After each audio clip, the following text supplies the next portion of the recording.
Eccoci amici, buongiorno e benvenuti a una masterclass del Wine and Siena. Siamo in compagnia innanzitutto di Helmut Köcker. Buongiorno Helmut, il Wine Hunter, colui che da moltissimi anni, dal 2005 se non vado errato Helmut, raccoglie esperienze, chilometri, viaggi, degustazioni, non so quante opportunità hai avuto di utilizzare il tuo talento e la tua capacità per scoprire in tutta Italia produttori, cantine, vigneti, vitigni, valorizzazione di territorio, insomma un'azione che poi si è da tempo trasformata nella bellissima manifestazione del Merano Wine Festival, in questa sesta edizione del Wine and Siena. Quindi con noi oggi 4 cantine in 4 territori che rappresentano ciascuna un'espressione di altissima qualità, perché premiati dal Wine Hunter, della grande enologia italiana. A te la parola, Helmut Köcker.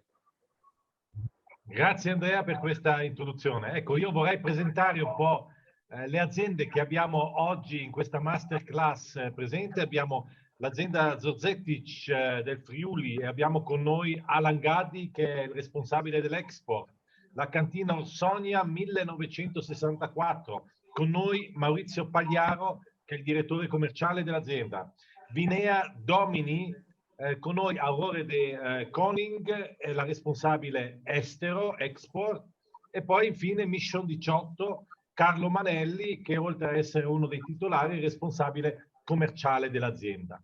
E io partirei subito, partiamo in questa degustazione da nord a sud. E quindi prendiamo l'azienda sì, che si trova più a nord, e questa è l'azienda Zorzetic, un'azienda che vanta più di 100 anni di storia, che è stata fondata dal cavaliere Giuseppe Zorzetic. Attualmente la conduce, la gestisce Annalisa Zorzetic. Noi ci conosciamo da oltre 15 anni e quindi l'azienda la conosco molto bene un po' in tutto questo percorso. È un'azienda che ha oltre 120 ettari.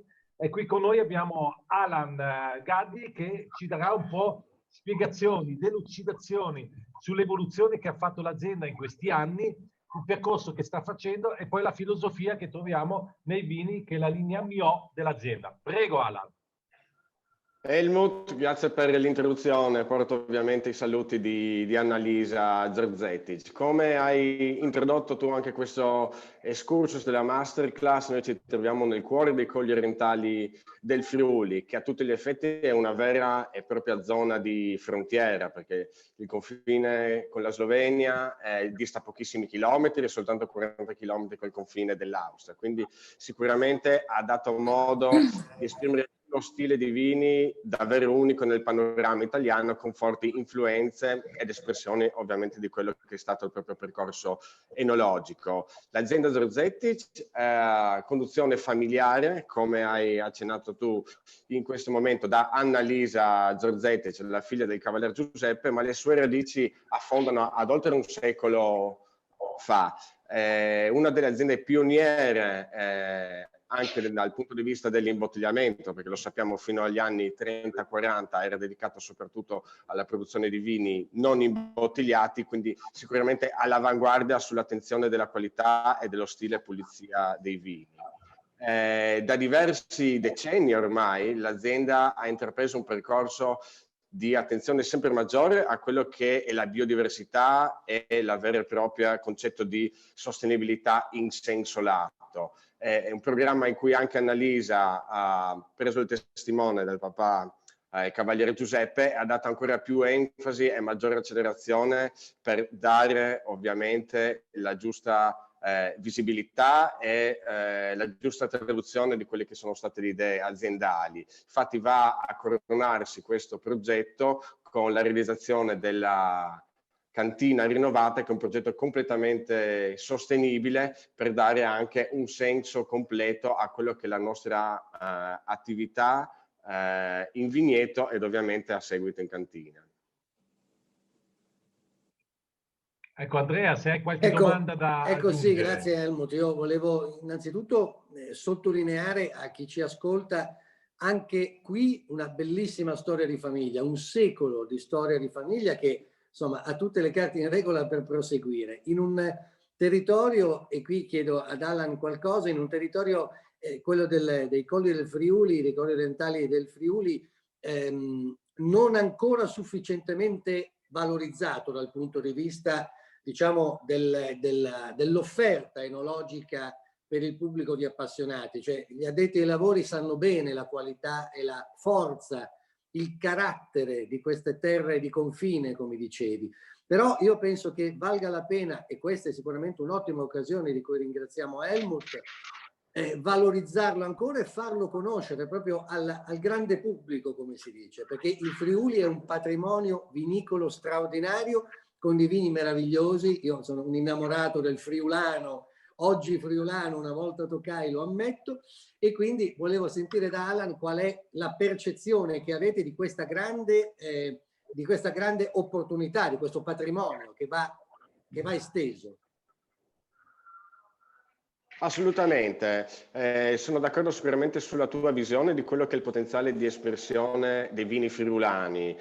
Sicuramente lo stile tende a essere come vocazione bianchista, ovviamente data la latitudine, l'opportunità di trarre vantaggio delle escursioni termiche, soprattutto in collina, abbinata anche a una disposizione solare davvero ottima. Dal punto di vista di quella che è la percezione del territorio Friuli, essendo comunque la zona collinare divisa fra due macro zone come i Colli Orientali e il Coglio Goriziano, sicuramente una delle vie è andare a fare una vera e propria zonazione per dare maggiore racconto e maggiore identificazione di quelle che sono le diverse zone e delle loro espressioni. Noi proprio per questo siamo andati a fare una zonazione sui 3 cru principali dove abbiamo i nostri vigneti. Quindi la zona più strutturata attorno al gruppo aziendale, vigneti di spessa, la zona di Iplis di Primariaco dedicata in buona parte ai dei vigneti storici con oltre 80 anni d'età fino a 120 anni come il vigneto di Malvasia Istriana, e la zona di Prepotto Novacuzzo dedicata alle varietà autoctone più interessanti dei rossi come lo Scheppettino, il Refosco e il Pignolo. Io adesso passerei proprio a questa linea Mio, no? Che è un po' il fiore all'occhiello, possiamo dire, dell'azienda Zorzetic, no? Esatto. E iniziamo a parlare di un vitigno che in Friuli, proprio nei Colli Orientali, ha trovato un habitat veramente perfetto, che è il Pino Bianco. Prego. E abbiamo il 2018. Esattamente, così una breve introduzione su quella che è la selezione Mio, che vuole essere l'espressione di vigneti storici dal taglio tipicamente friulano dal punto di vista enologico e filosofico. Pino Bianco, come hai accennato tu, ha trovato in Friuli sicuramente una sorta di nuova patria, godendo assolutamente di un microclima molto vocato, dei pendii ben soleggiati e una forte escursione termica. In questo senso il Pino Bianco riesce a regalare veramente molta struttura e profondità. Ecco, e sicuramente qua abbiamo, per me il Pino Bianco, una delle note caratteristiche è proprio la mela, no? Che anche in Alto Adige la troviamo sempre, ma qui hai anche un po' quella parte di noce moscata, no? Che gli dà un po' anche di speziature, quindi lo rende particolarmente, diciamo, interessante, c'è una bella eleganza e una bella intensità. Assolutamente, avendo poi l'opportunità con questi vini strutturati di prolungare un affinamento in acciaio con circa 10 mesi di battonnage abbinato a un blend di annate storiche che fanno un'elevazione in legno piccolo, riusciamo a dare anche un taglio sicuramente con maggiore profondità e ovviamente andare a far esprimere le note del Pino Bianco più interessanti, che quindi qua virano sicuramente sulla pesca gialla matura, fiori di acacia, anche questa leggera nota speziata proprio di noce moscata. Ecco, sicuramente è un'espressione del vostro territorio, anche con un terreno argiloso soprattutto, no? E avete anche delle belle escursioni, perché mi ricordo escursioni termiche, quando ho visitato proprio quando sono nel vostro territorio, questo incide molto per dargli la freschezza e per dargli una bella acidità al Pino Bianco. Assolutamente, in questa maniera abbiamo l'opportunità di estrarre maggiore acidità fissa ed ovviamente andare soprattutto con la leggera macerazione a freddo che svolgiamo, di andare ad estrarre tutte le note più interessanti e caratteristiche che andiamo a trovare nella buccia. Ecco, allora io adesso passerei al prossimo e qui abbiamo anche un vitigno autoctono par excellence, perché questo proprio del Friuli è lo schioppettino, è anche sullo schioppettino della linea Mio. Magari Alan, se ci dai un po' di informazioni sulla linea Mio, cosa vuole, diciamo, rappresentare come identità. Qui abbiamo il 2017. Prego. Esatto, qua abbiamo in rappresentanza del rosso lo schioppettino. La selezione Mio, come vi accennavo, vuole essere un'espressione di quello che è il Friuli tradizionale, quindi abbiamo selezionato tutti i vigneti più storici aziendali legati anche alla loro zona di vocazione storica, come lo schioppettino proprio che è nella zona di Perpotto, che è la patria consolidata e affermata di questa varietà veramente interessante. Come vitigno lo schioppettino è uno dei più antichi e storici nella zona del Friuli, ma veramente è un vino visionario perché è molto attuale e molto moderno. Andiamo a trovare il suo grande stile di speziatura, il pepe nero, il tocco di liquirizia, il chiodo di garofano abbinato a un frutto succoso. L'annata che abbiamo in selezione 2017 fa 2 anni di affinamento in legno piccolo e 1 anno di riposo in bottiglia prima dell'uscita.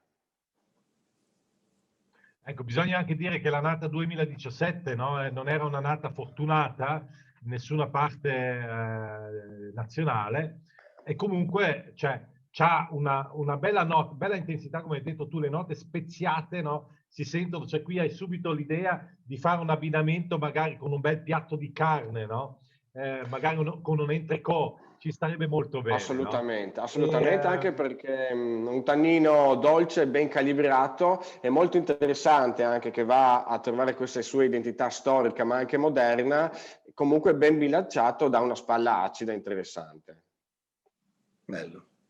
Vorrei anche aggiungere che il territorio va visitato. Io ho sempre questa spinta alla curiosità degli amici che ci ascoltano, e quindi andate a visitare il meraviglioso territorio dei Colli del Friuli, anche perché Zorzecchi ha un relè, avete un relè in collina dove insomma, Esatto. ci si può fermare, si può restare, ci si può prendere quel tempo adeguato per visitare un bellissimo territorio come il vostro, ovviamente visitare la cantina e degustare i vostri vini. Quindi insomma il pieno dell'enoturismo si può fare da Zorzecchi. Assolutamente. Prego. Grazie a voi. Grazie Alan, volevo aggiungere una cosa allo schioppettino, no? Siccome ne ho assaggiati diversi, quello che mi impressiona è anche l'eleganza che ha questo schioppettino, no? Cioè praticamente c'ha una bella eleganza che inizia dal momento dell'olfatto e proprio va fino in fondo con una persistenza molto lunga. E questo è sicuramente un pregio. E poi, come ha detto giustamente anche Andrea, qui parliamo di territorio e dobbiamo scoprire il territorio, allora riusciamo a riconoscerlo nel calice. Grazie Alan. Io passerei adesso alla prossima azienda, che è la Grazie a cantina voi. Orsonia. Grazie. È la cantina Orsonia 1964. Qui abbiamo Maurizio Pagliaro, e qui chiaramente è una cantina, come già il nome lo dice, 1964, che fa riferimento all'anno di fondazione, e qui abbiamo una cooperativa a cui fanno parte più di 400 soci, Maurizio, penso, no? E bisogna dire che la particolarità di questa azienda è che l'80% è di produzione biologica e biodinamica, e questo veramente è una realtà importante ed è anche un segno importante per l'Italia, tra cui 300 ettari in biodinamico. È la più grande realtà in Italia che produce praticamente soprattutto la parte biodinamica. Prego Maurizio. Grazie molto dell'introduzione, perché hai preso in pieno insomma le nostre caratteristiche della cantina. come da nostra espressione, naturalmente uscendo fuori dai canoni della cooperativa, naturalmente per quanto riguarda il discorso dei soci siamo arrivati a circa 500, quindi è aumentata un pochettino la quota, come è aumentata la quota anche per quanto riguarda le vigne, che siamo arrivati a più di 1300 ettari, quindi è cresciuta anche la parte dedicata alla biodinamica. Questa parte dedicata alla biodinamica ad oggi siamo arrivati a circa 400 ettari, ha fatto sì di essere, oltre ad essere l'azienda più importante in Italia per quanto riguarda la densità dei vigneti, qualche anno fa, precisamente 2 anni fa, ci hanno insignito del riconoscimento per essere la cantina biodinamica più grande al mondo. Erano primi gli amici del cileni e gli amici spagnoli. Siamo riusciti ad ottenere questo primato perché con quasi 400 ettari siamo arrivati ad essere i primi. Quindi una grande vocazione, come hai detto ben tu, per quanto riguarda la naturalità, soprattutto il discorso biodinamico, considerando che il percorso della Cantina Orsogna è stato sempre quello di essere biologico, quasi non dico dalla nascita, ma lì vicino. Dal biologico l'80% dei nostri conferitori attualmente si stanno portando ad essere tutti in biodinamico.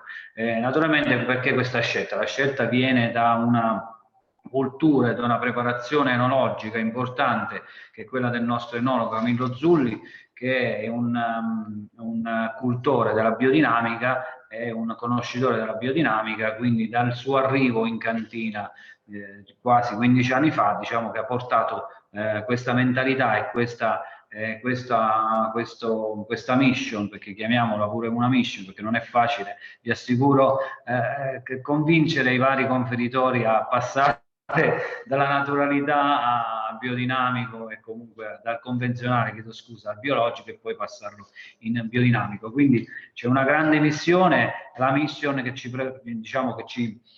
teniamo a cuore è quella di comunque far riscoprire questo terroir attraverso la naturalità, quindi tutto quello che praticamente andiamo a proporre, andiamo a far assaggiare non è altro che un prodotto naturale nella versione a bassi solfiti, perché di solfiti noi in questo momento li stiamo abbassando a più non posso, e l'espressione è comunque quella che vedrete nelle varie proposte. Tra l'altro mi fa piacere perché con quello che vedo davanti le nostre 2 bottiglie, che sono le nostre 2 riserve, sono quelle che ci hanno premiato da voi al Merano Wine Festival, ci hanno fatto conoscere al Merano Wine Festival, e sono sempre quelle, quindi manteniamo lo standard dei vincitori con le 2 nostre riserve di riferimento. Poi andremo nell'analisi, diciamo, del prodotto.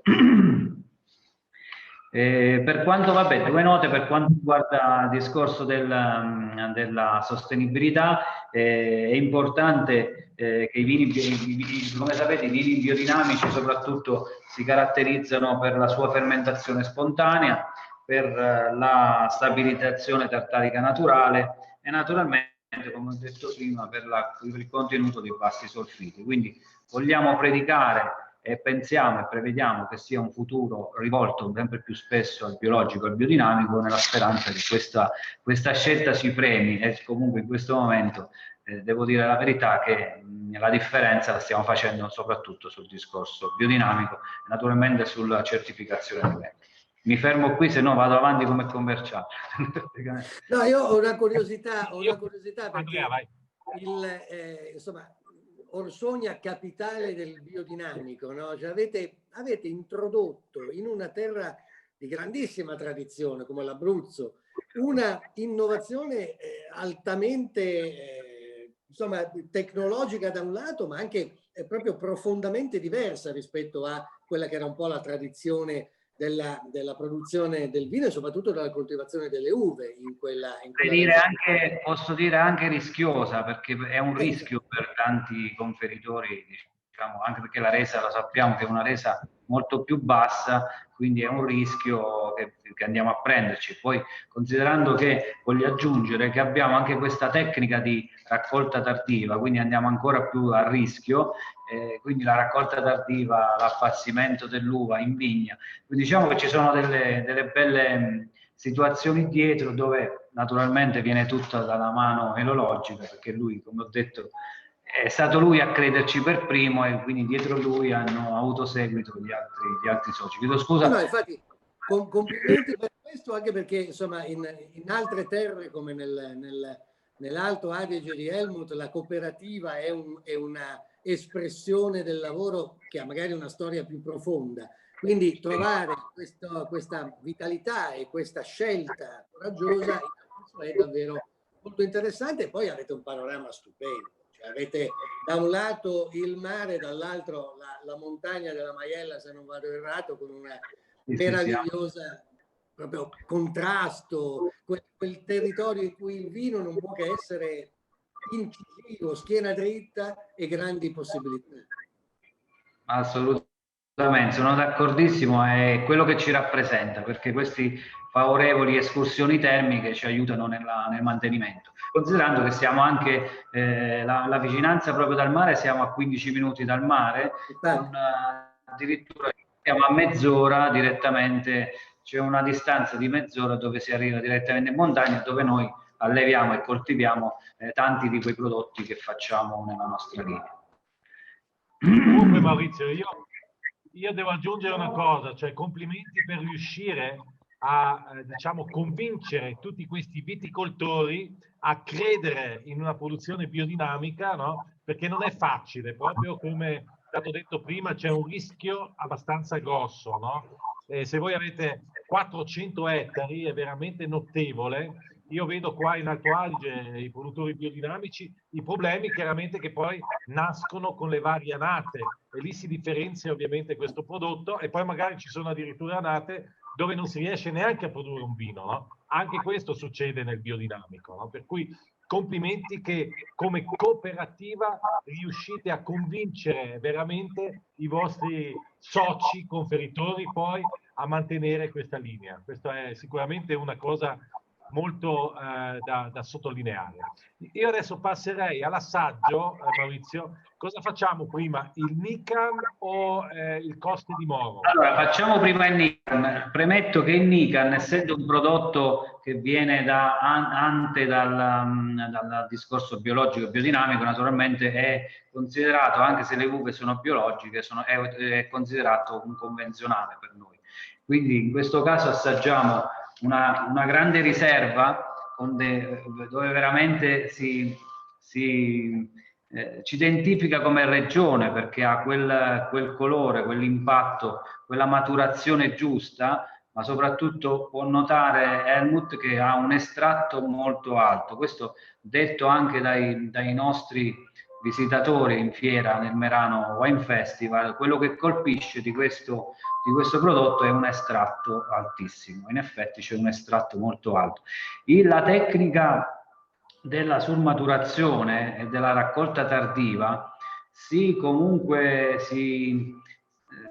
rappresenta nell'assaggio a palato, perché se vede quella dolcezza marcata o quella diciamo struttura cioccolatosa, potremmo chiamarla anche con qualche aggiunta di caffè, perché se sente c'è qualche tostatura, spicca qualche tostatura di caffè, non sono altro che i gusti, se mi permette, sono i gusti degli ultimi anni, perché è vero pure che il vino deve essere venduto, quindi è un vino che deve piacere.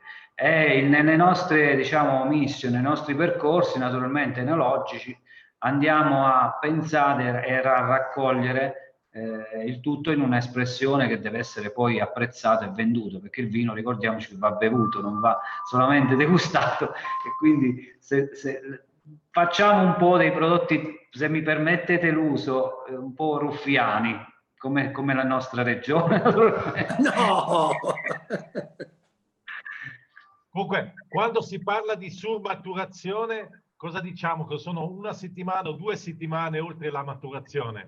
Diciamo anche, cioè, in che periodo andate? Noi andiamo con i rossi 15-30 ottobre, quindi andiamo molto in là. Molto.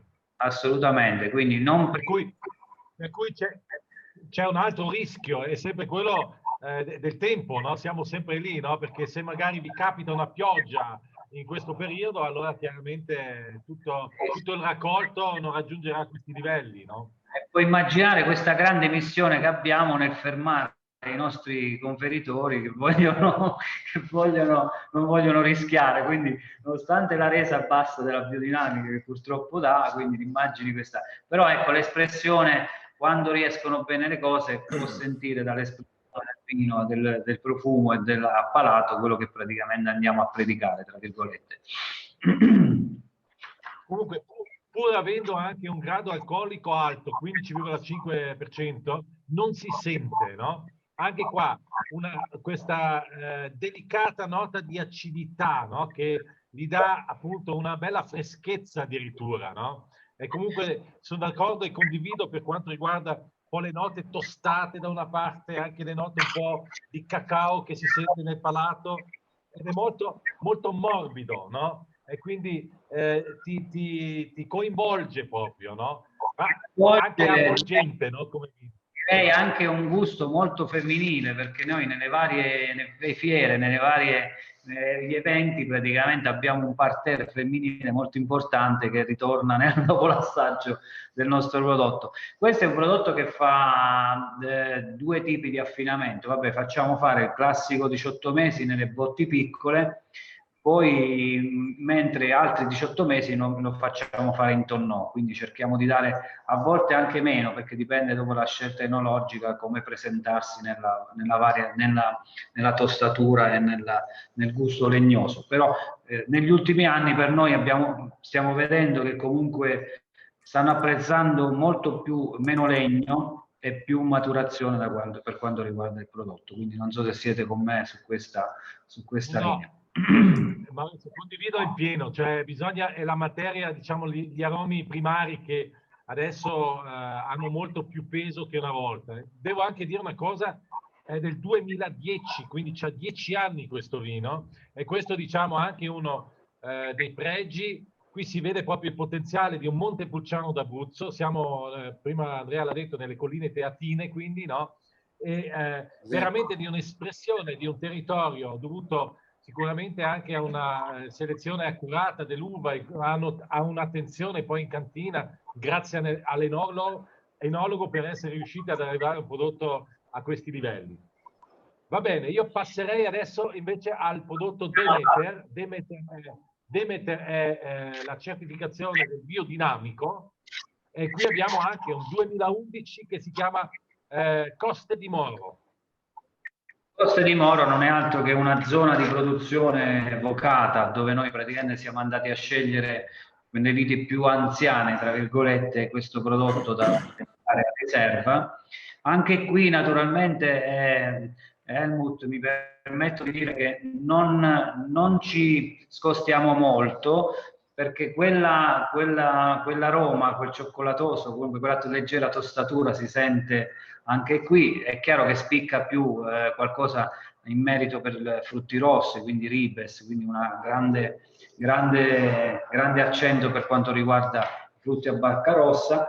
Qui facciamo un gioco, diciamo, di legno diverso, perché praticamente un 80% lo mettiamo in botti grandi, un 20% lo mettiamo in botte piccole, quindi poi viene unita a seconda, diciamo, l'esigenza. Anche qui ci presentiamo comunque con non meno di 18 mesi di maturazione nelle botti. Devo dire che comunque questa è una seconda espressione anche a livello economico, perché va a avvicinare più il cliente e consumatore finale. È la seconda espressione che ci ha fatto conoscere nel mercato, soprattutto perché ci scostiamo essendo un prodotto biodinamico. Quindi qui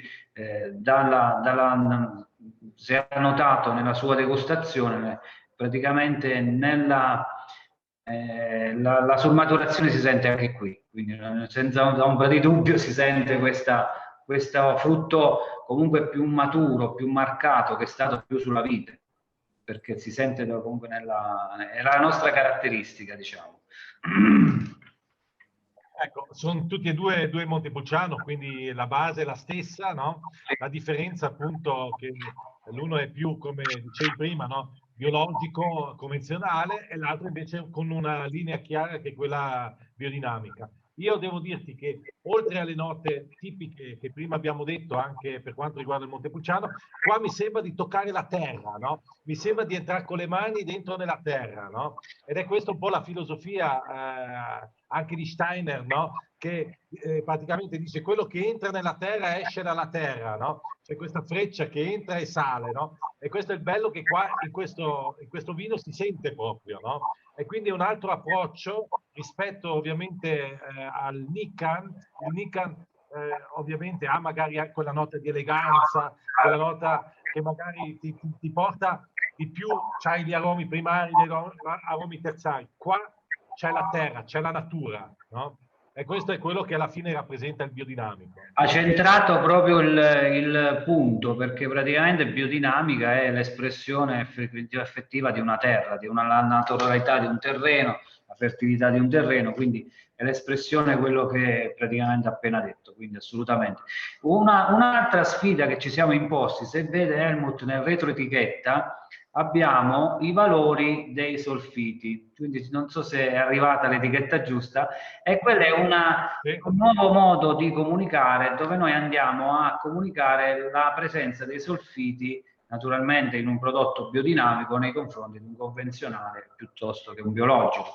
È un qualcosa che vogliamo far arrivare al consumatore, quindi c'è una sfida in corso, speriamo di riuscirci il più possibile, anche perché, ripeto, tutto a favore della nostra naturalità e di quello che predichiamo.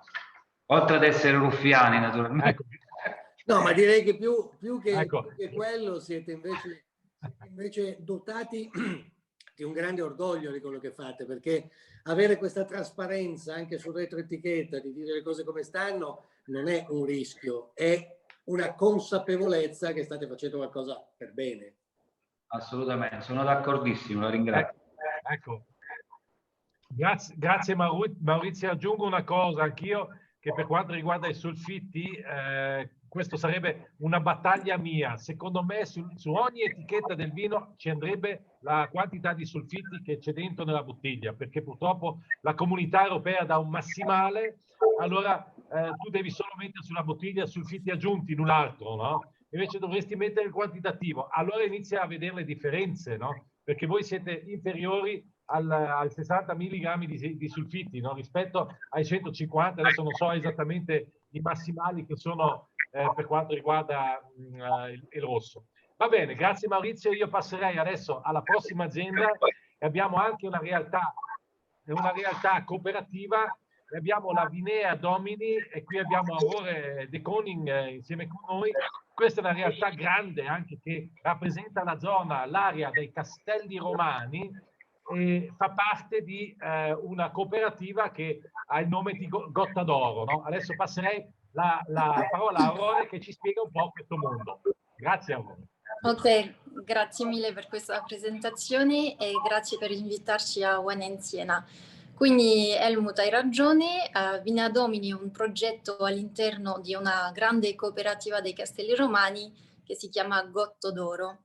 E quindi Vinea Domini è stato ideato 10 anni fa in questa grande realtà. Siamo nel sud di Roma, specificamente quindi i Castelli Romani, che è una zona collinare che gode comunque di un territorio vulcanico e quindi sta specifica va a dare dei vini comunque di grande stabilità e mineralità. La Gotto d'Oro è principalmente conosciuta per il suo famoso boccione da 1,5 litri nei supermercati, quindi ogni anno milioni di italiani comprano questi vini.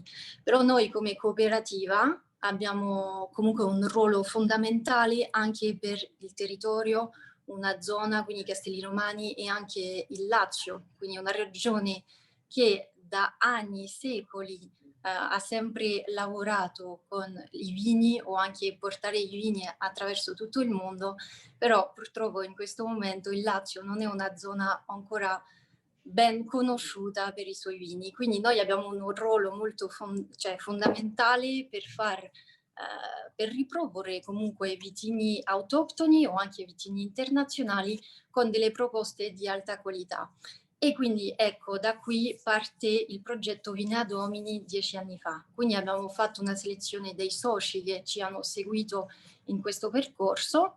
Noi abbiamo la fortuna comunque di lavorare con 200 soci, con 1200 ettari vitati, e quindi questa fortuna ci permette di fare anche una selezione, quindi sulla parte dei terreni, sulla parte delle uve più sane. E devo anche dire che per quanto riguarda il Lazio, da anni c'è stata una grande trasformazione per la parte vinicola. Quindi si parla comunque prima di una viticoltura molto sulla parte dei tendoni, e che adesso comunque piano piano si è trasformato su una viticoltura a filari, metodo Guillot e cordone speronato. Quindi i nostri soci abbiamo fatto una selezione, e grazie anche al nostro enologo Paolo Peira, che ci ha proprio seguito e guidato in questo cambiamento, abbiamo scelto vitini, quindi internazionali e autoctoni, che erano che avevano il potenziale più che desideravamo per questa linea. Quindi da questa linea nascono 10 anni dopo, quindi nel 2017, 6 monovitini internazionali, che sono Chardonnay, Viognier e Sauvignon per la parte dei bianchi, e Petit Verdot, Cabernet Sauvignon e Syrah per la parte dei rossi. È stata fatta una scelta in purezza e senza legno, proprio per valorizzare al meglio il territorio, quindi per dire, ecco, nei Castelli Romani nascono grandi vini, e quando si propone anche un vino in purezza non si può mentire, cioè non si può nascondere nulla, quindi ecco, abbiamo fatto questa scelta. Poi dopo sono anche nati, sono nati vini un po' più autoctoni, quindi la DOC Roma, di cui scopriremo un po' più tardi le sue caratteristiche, in versione bianco e rosso. Poi un Cesanese del Piglio di OCG e il Frascati Superiore di OCG, due vini molto molto importanti per il territorio, e che veramente è proprio l'essenza di questa zona spettacolare e bellissima. Volevo sottolineare che appunto Vine Domini e Vine ai Domini è proprio il paradigma, da un lato dell'azione, del lavoro di Helmut nell'essere davvero wine hunter, perché lo dico proprio senza infingimenti, cioè andare a scoprire che dietro il Gotto d'Oro c'è una realtà come questa è un passaggio secondo me molto importante, perché la qualità del grande consumo di Gotto d'Oro è indiscussa, però che ci sia qualcosa di ulteriore, di più approfondito, di più curato, di più ricercato è qualcosa che va scoperto, e quindi qui l'azione del wine hunter. Dall'altra la vostra capacità di aver studiato un progetto che valorizza in questa maniera vitigni autoctoni di un territorio, ancora una volta e anche qui, che deve essere conosciuto di più, come quello tra Roma e i Castelli Romani, con il mare da un lato, i colli dei Castelli dall'altra, qualcosa che fino ad oggi richiamava il vino soltanto negli stornelli romani, e che invece ha, come avete dimostrato con la vostra linea, una caratteristica e una forza e una qualità straordinaria. E poi volevo dire, ma perché sono state le parole di Benedetto XVI a ispirare il nome della linea di vini? Questa addirittura il Papa è intervenuto lui, o avete fatto voi da soli? No, non è intervenuto. Diciamo che quando è stato eletto Papa ha fatto tutto un discorso, il suo primo discorso, ha parlato della vigna del Signore, e quindi noi abbiamo ripreso questa idea in generale, perché comunque Roma, i Castelli Romani sono abbastanza legata a questa parte, e quindi abbiamo dato un nome in latino, proprio riprendendo questa parte del discorso. Noi abbiamo comunque soci anche da tantissimi anni che sono anche legati a questa parte, quindi abbiamo seguito questa volontà. E ne siamo veramente contenti, perché ecco, è sempre un richiamo comunque alla città eterna. Giusto, ma lo avete poi inviato il vino a Benedetto XVI? Sì, gli abbiamo presentato. Sì. Andrea, adesso andiamo a fondo da un'altra parte, va bene? Ok, allora io direi adesso passiamo al vino, no? Lasciamo parlare il vino, no? E come primo vino Sì, ci esatto. prendiamo Roma Rosso. praticamente il Roma Rosso, che è un Montepulciano e un Sangiovese. Prego. Esatto, esatto. Quindi possiamo dire prima di tutto che il legame antichissimo tra vino e territorio romano nasce proprio dall'impero romano, però dobbiamo notare comunque che la Roma DOC, quindi questa denominazione, è nata da pochissimi anni, è nata nel 2011 e anche il suo consorzio di tutela è nato nel 2018, quindi comunque da poco. E noi abbiamo proprio ci siamo messi subito a fare una Roma Doc perché rispecchia proprio la filosofia dei Vina Domini. Quindi come scelta abbiamo preso un Montepulciano che da disciplinare è obbligatorio, il vitigno Montepulciano, e abbiamo anche fatto un blend con il Sangiovese. Perché? Perché abbiamo voluto dare maggior influenza del territorio. Allora, comunque è un vino veramente molto fruttato con un po' di spezie, della vaniglia, perché c'è un passaggio in legno di 6 mesi, barrique francese. Il Montepulciano va a dare tutta la parte della frutta, la marina, la morbidezza al vino anche, e il Sangiovese apporta una struttura molto più importante al vino, anche dei tannini importanti e il potenziale evolutivo del vino. Quindi i nostri vini, noi sono dei vini comunque di pronta beva, però che hanno la capacità di invecchiare. Ecco, allora confermo, no, anche queste note di Mori e di Puglia che si sentono, no? E poi anche qui l'eleganza che ha una bella persistenza, no? Per un territorio, penso anch'io che il Sangiovese come vitigno non gli dà, diciamo, maggiore espressione alla fine, no? Gli dà quel tocco di classe in più, come si dice, no? Comunque, Sì, esatto. grande piacevolezza anche in questo caso. Sì. E poi lo consigliamo ovviamente con tanti piatti romani, tipo la cotavola vaccinara, la coratella, tutti questi piatti a base di sugo lo consigliamo. Però va anche molto bene, si abbina anche molto bene con una carne rossa. Sì, bisogna anche dire una cosa, giustamente come è stato detto all'inizio, che i vini laziali forse non sono tanto conosciuti, no? Lì veramente serve maggiore comunicazione, perché anche con questi vini di un consorzio, di una linea, no?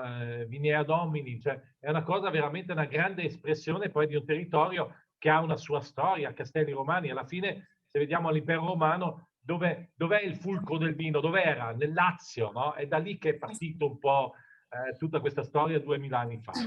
Va bene, allora, io adesso passerei al prossimo, e qui abbiamo un vitigno che è un vitigno internazionale, che ha una sua storia anche, che poi addirittura sembra che abbia delle referenze con un nostro vino qua alto atesino, che è la Grain, almeno ci sono degli studiosi che ne danno, diciamo, delle vicinanze. Abbiamo uno Syrah, la nata che nello Syrah, che poi è un Lazio Syrah IGT 2018. Prego.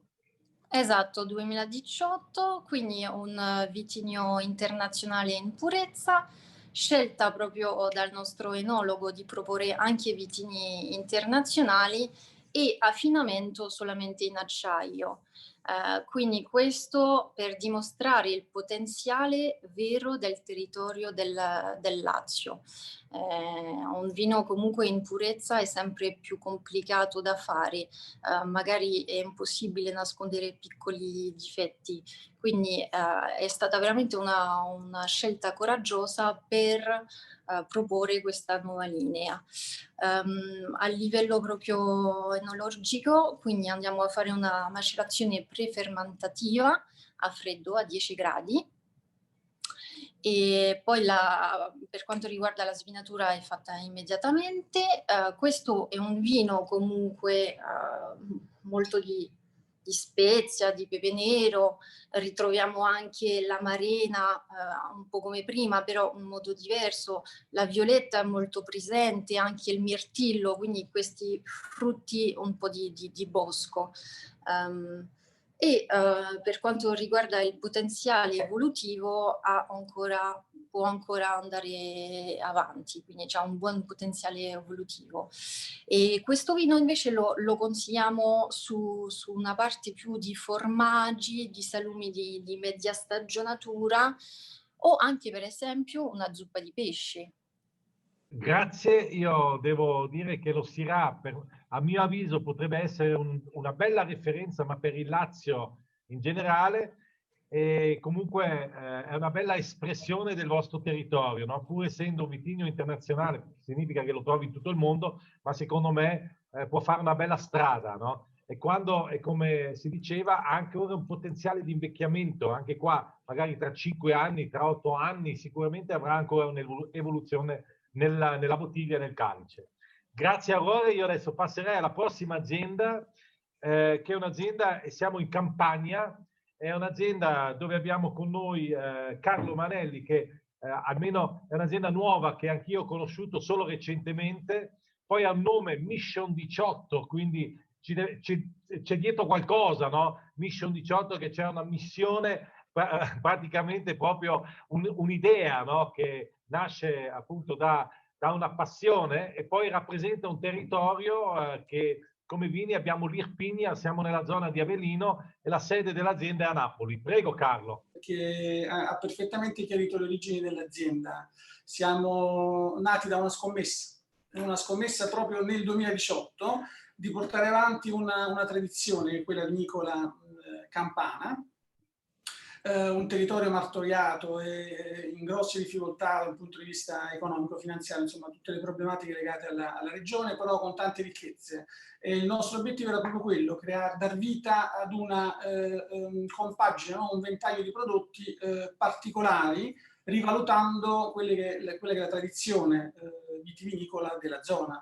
Abbiamo presentato e siamo stati proprio onorati dalla premiazione raggiunta. Abbiamo presentato questi due prodotti che sono la Ianico Amur e il Fiano di Avellino Or, che sono l'espressione più diretta, no, del nostro territorio. Quindi la Ianico vero e proprio fatto in purezza e il Fiano di Avellino sono due vitigni nati dall'antica Grecia, sviluppatisi in Campania e anche in altre parti d'Italia per la verità, ma hanno trovato l'origine qui. Quindi abbiamo deciso di spingerli e rivalutare la nostra zona. Questo è il nostro obiettivo primario. Perciò Mission 18. No? Mission 18 è un'espressione di un tentativo, di una ricerca, di una scommessa fatta proprio nel 2018. Siamo più o meno persone di un'età che vale dai 40 ai 50 anni, siamo due soci fondatori. Ci siamo lanciati in questa attività con una conoscenza già del settore come bevitori. Ci siamo innamorati, sì, soprattutto come bevitori, ci siamo innamorati di questa vita e di questo mondo molto affascinante e ne abbiamo fatto una missione di vita, a tutti gli effetti. Ma voi non siete viticoltori in questo senso? Sì, o venite dalla zona di Avellino? Non siamo viticoltori, ma abbiamo, diciamo, questa missione è nata con un nostro carissimo amico, che appunto parte della compagine sociale lui già produceva due tipologie di Ianico. Da lì siamo partiti, abbiamo preso poi contatti con dei nostri vecchi amici conoscenti che erano dei produttori di zona e abbiamo dato vita a delle linee di vino su delle nostre prerogative, quindi su delle nostre indicazioni e linee guida per renderli originali, particolari. Sono prodotti fatti in purezza, lei giustamente e anche il collega parlava prima dei volumi di solfiti, no? nel vino, nel prodotto, sono bassissimi, parliamo per quanto riguarda l'amur di un valore milligrammo litro che varia fra i 30 e i 50, per il Fiano dai 50 ai 70, quindi sono prodotti fatti nel rispetto totale dei disciplinari, con solfiti bassissimi, senza misture, veramente orientati ad una ricerca della perfezione, difficilissima da ottenere nel vino, anche perché se ne vuole mantenere la natura, comunque alcuni vini sono spigolosi, sono particolari, hanno un carattere forte, quindi è difficoltosa questa missione, però la stiamo percorrendo. Ecco Carlo, possiamo forse dire che questo gruppo di amici ha scelto di produrre il vino che piace a voi? Sì, avete scelto questa strada, no? Sì, assolutamente, anche un po' contro il mercato, no? Perché spesse volte ci è capitato di presentare a qualche persona, a qualche ristoratore, perché noi siamo nati per creare un prodotto medio-alto, con un target medio-alto. Qualche vino non è piaciuto, ma non per l'artigianalità o le caratteristiche del vino, proprio per la sua natura, proprio per il gusto. Succede, ha perfettamente ragione, abbiamo portato avanti vini in cui crediamo. Bene, e anche con insomma una declinazione, vedo qui le vostre etichette, nel naming e nella scelta dei vitigni particolare, perché sì. Catalanasesca essenza del Monte Somma è già un poema sì, soltanto... Un poema, poi per alcuni vini in particolare il Tourmont, anche lo stesso Fiano di Avellino, no? Loro abbiamo scelto degli accostamenti di colore un po' particolari, molto aggressivi, anche dark, se si vuole usare questa terminologia. Originali, particolari. Abbiamo improntato la nostra azienda sulla ricerca dell'originalità e della purezza, e sono proprio queste linee che lei ha perfettamente capito. Grazie, prego. Ecco, io infatti ho letto qua purezza nella selezione delle uve, eliminazione di qualunque elemento inquinante, utilizzo dei sistemi di vinificazione tradizionale, no? Quindi anche il discorso della tradizione che voi cercate di riportare poi nel calice, no? E qui adesso passerei subito... Sì, come no. Va bene, Carlo, passerei subito al primo vino, no, che abbiamo selezionato. Sono contento perché ci sono arrivati diversi vini, no? E qui abbiamo avuto l'occasione di conoscere diverse linee, no? E di cui abbiamo selezionato queste due. Per cui ci buttiamo subito nel Fiano, no? Prego. Fiano di Avellino, il Fiano, vabbè, credo non abbia bisogno probabilmente di presentazioni da parte mia, perché è un vitigno conosciuto a livello mondiale, uno forse dei vini più venduti al mondo. Questo in particolare è fatto in maniera assolutamente artigianale, mantengono diciamo una fermentazione, una lunga fermentazione, perché si parte dai 30 ai 40 giorni, si arriva anche ai 40 giorni, con una nota leggermente amara, che poi è tipica dello stesso vitigno, e che viene mantenuta espressamente tale, quindi non viene ammorbidita in qualche modo, ma viene mantenuta tale. Il Fiano è fatto al 100% in purezza. I sistemi di filtrazione non ci sono se non nella fase finale di imbottigliamento, e sono dei filtri leggerissimi, proprio perché si vuole mantenere il vino a contatto con le sostanze nutritive poi dell'uva, che vengono sviluppate nella fase di fermentazione. Quindi si utilizza un tempo di permanenza del vino a contatto con i lieviti, con appunto questi componenti del vino, che va dai 5 praticamente ai 10 mesi, no? Il battonnage, il famoso battonnage francese.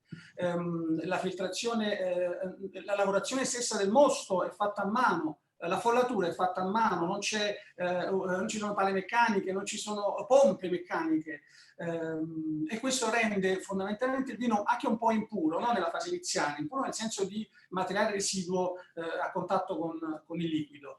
Il filtraggio avviene soltanto nella fase finale, nell'imbottigliamento, quindi resta in bottiglia almeno altri 5-6 mesi, quindi parliamo di un vino, di un Fiano di Avellino che diciamo parte da un minimo di 14-15 mesi di lavorazione. Nel caso specifico abbiamo un Fiano che lei ha assaggiato, quello che è stato premiato, che è del 2019, quest'ultimo che voi avete gustato, ed ha questa nota fortemente amara, perché, ripeto, l'abbiamo voluta mantenere tale, proprio per mantenere l'origine e la naturalezza.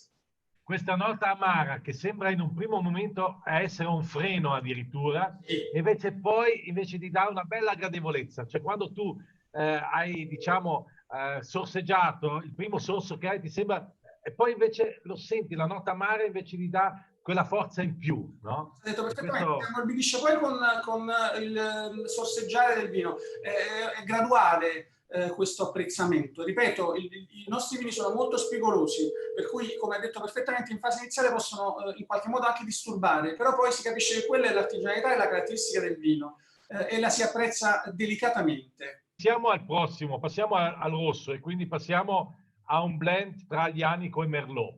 Sì, è stata una scelta dettata dalla ricerca anche di una profumazione, no? Il Merlot gli dà questa profumazione che è un 20% nella componente del vino, gli dà questa profumazione molto forte, di grande impatto. Questo vino ha una procedura di fermentazione assolutamente particolare, perché c'è una macellazione lunga, sempre che varia da 30 ai 40 giorni. Poi la fermentazione avviene, e questa è una caratteristica credo forse unica addirittura sul panorama mondiale, perché la fermentazione avviene sotto la pressione dei lapilli vesuviani e di foglie di alberi da frutta. Quindi questa componente, la natura argillosa, no, dei lapilli vesuviani, gli regala un tono e una corposità del tutto particolare. Anche qui l'utilizzo di sistemi di filtraggio automatici non c'è, quindi meccanici non c'è. C'è un travaso continuo poi del vino fermentato, perché per pulirlo dalle impurità, quindi per in qualche modo selezionarlo, e ci sono una serie di travasi di queste tipologie, sempre assolutamente manuali, e poi è destinato alla maturazione in botte. Nel caso specifico dell'Amour parliamo di una maturazione che va dai 6 agli 8 mesi in botte di rovere francese. Infine altri 2 mesi in serbatoio d'acciaio, e poi viene naturalmente affinato in bottiglia, ma parliamo di un prodotto ormai del 2017, quindi siamo praticamente nel 5º anno, perché andiamo nel 5º anno adesso come tipologia. Ecco, devo dire che magari di un aglianico forse ti aspetti quella nota di eleganza, questo non è che ha quella nota di eleganza, ma la nota sembra un po' ruvido, ma anche qui non lo è, anzi senti di più la parte fruttata, la parte primaria, no? Che poi ovviamente ti dà anche qui una bella piacevolezza. Se mi immagino questo in abbinamento con un piatto di carne, no? Una carne grigliata lo metterei proprio, no? Allora secondo me gli aromi si esaltano ancora di più. Perfettamente, perfettamente. Ecco, io vi ringrazio, cioè è bello questa presentazione anche dell'azienda Mission 18, così abbiamo avuto l'occasione di assaggiarlo insieme, ma ringrazio a tutti voi, ringrazio a voi che avete, diciamo, dato questa presenza, grazie Andrea che hai fatto un po' da spalla, poi abbiamo Alan dell'azienda Zorzetic, Maurizio Pagliaro della Cantina Orsonia 1964, poi Aurore de Koning della Vinea Domini e abbiamo concluso con Carlo Menelli di Mission 18. Grazie e speriamo di vederci presto in una delle prossime occasioni. Grazie a voi. A presto. Grazie, a presto, grazie.